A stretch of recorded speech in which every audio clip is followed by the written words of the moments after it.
हम उस देश के वासी हैं जहां रोज ही दंगा रहता है, जहां आम आदमी सड़कों पर आधा सा नंगा रहता है। इस हाल में भी, इस दौर में भी हर दिल में तिरंगा रहता है। आदरणीय निर्णायकगण, शिक्षक वृंद एवं मेरे प्रिय साथियों, आज मैं अमनप्रीत राज्य पंजाब का नेतृत्व करते हुए आप सभी के समक्ष विषय देशभक्ति एवं राष्ट्र निर्माण पर अपने विचार प्रस्तुत करने जा रही हूँ। विषय पर चर्चा करने से पहले यह जान लेना आवश्यक है कि देशभक्ति और राष्ट्र निर्माण आखिर है क्या।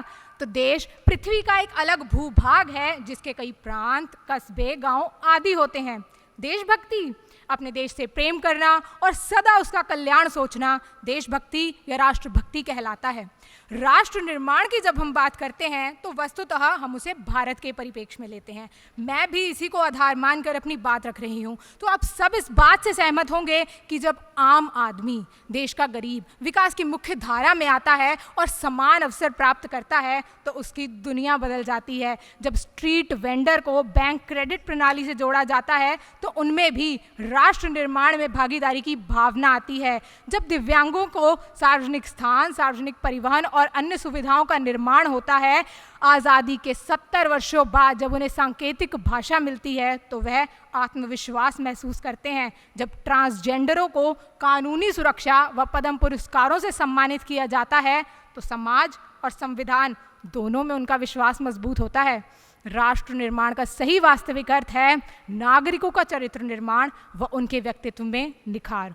महोदय, देश के स्वतंत्र होने के बाद ना हमने कोई सपना संजोया था, ना कोई लक्ष्य तय किया और न ही राष्ट्र निर्माण की कोई नीति बनाई। बिना नीति कर हम बड़े बड़े उद्योग इत्यादि लगाने व वैज्ञानिक स्तर को बढ़ावा देने में व्यस्त हो गए। हम यह भूल गए कि कोई भी देश उतना ही सुरक्षित है जितना कि उसके नागरिकों का चरित्र। अतः नागरिकों के चरित्र निर्माण के बिना राष्ट्र की उन्नति संभव नहीं।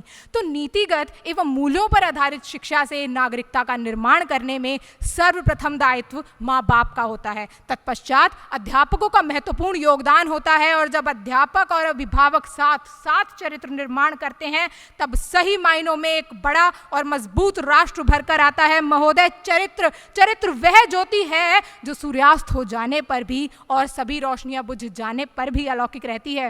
राष्ट्रीय शिक्षा नीति 2020 का उद्देश्य भी स्कूली और उच्च शिक्षा में परिवर्तनकारी सुधार लाना है और इस प्रकार भारत को एक वैश्विक ज्ञान महाशक्ति के रूप में आकार देना है। यह इसलिए भी जरूरी है क्योंकि भारत की 40% आबादी 18 से 35 वर्ष की आयु की है और यह बहुत ही महत्वपूर्ण है कि इन लोगों को उचित शिक्षा दी जाए ताकि यह अपने क्षेत्र में विशेषज्ञ बने और इस प्रकार राष्ट्र निर्माण में अपना योगदान दे।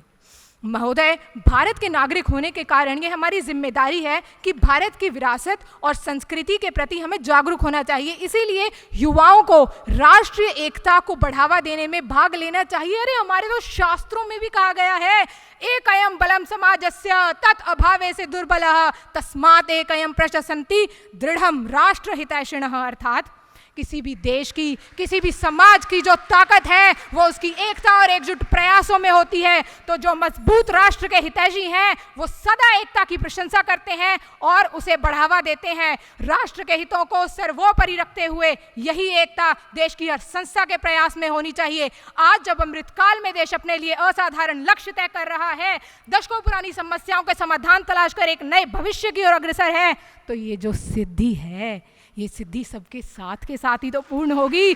जेम्स ब्राइस के शब्दों में देशभक्ति केवल झंडा लहराने में नहीं बल्कि इस प्रयास में है कि देश सही भी हो और मजबूत भी। धन्यवाद। जय हिंद।